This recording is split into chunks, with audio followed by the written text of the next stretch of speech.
I have a challenge today, so I'm going to show you. I'm going to do a little wrap-up of what happened with the fleet for the last few days. So beginning with the screen, that's the general situation here. We can see that we're going to put some wind here. So basically, we know that all boats have their wind. There is no region where there is no wind. All of them have windy conditions, and especially those two here we can see here. So that's Thomas Rian and Johan Richomme. They were experiencing 35, 40 knots of wind speed, getting maybe more in the gust, 45 knots of wind. So they were absolutely smoking on the water. They are shredding the water, and they told us it was absolutely chaos. But they're happy because they don't want to be too far behind the two first boats, Charlie Dallin and Sebastian Simon. So Sebastian, as we said earlier, he broke his foil, but he's still doing some very good speed. Although he was expecting less than 30% of performance, he still showed us that it's a very good speed. And the problem is with Charlie Dallin here, he has lighter wind, so probably a bit slower, and he has to do some jives. And the trick will be, we'll see later, to avoid the light wind ridge that is developing here. How does that work here? Yeah, so now we have the back of the fleet here. We have another big low-pressure system here.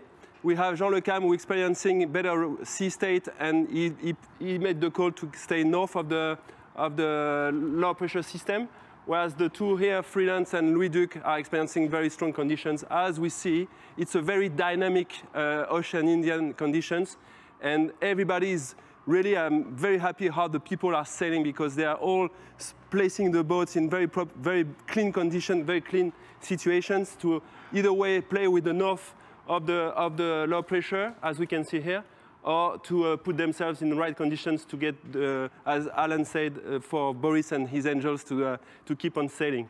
So it's very nice to see as well that at the back of the fleet, we have another low pressure system here, where Su Jinkun, the Chinese sailor, experienced up to 49 knots of wind speed.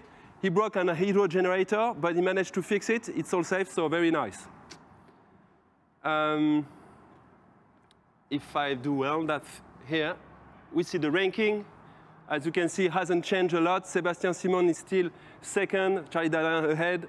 Johan Richomme third, Thomas Rian fourth. And Thomas Rian, Jeremy Bayou, Nicolas Lunven sixth, Sam Guchai seventh, and Paul Meyer eighth. Now I'm going to show you on the screen what's going to happen. So that's the weather projections and the weather routing. So we see this big wind here is now going ahead, and luckily the two boats behind are trying to catch up, and they are catching up with Sebastian Simon and Charlie Dallin.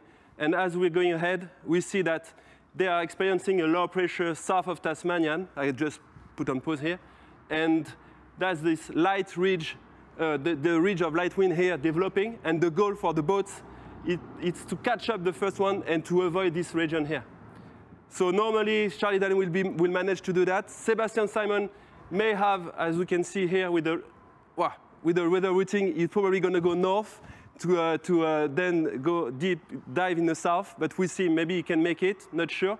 And the two boats behind, their goal will be to catch up with them and get this low pressure to Tasmania to go very quickly to the Pacific Ocean.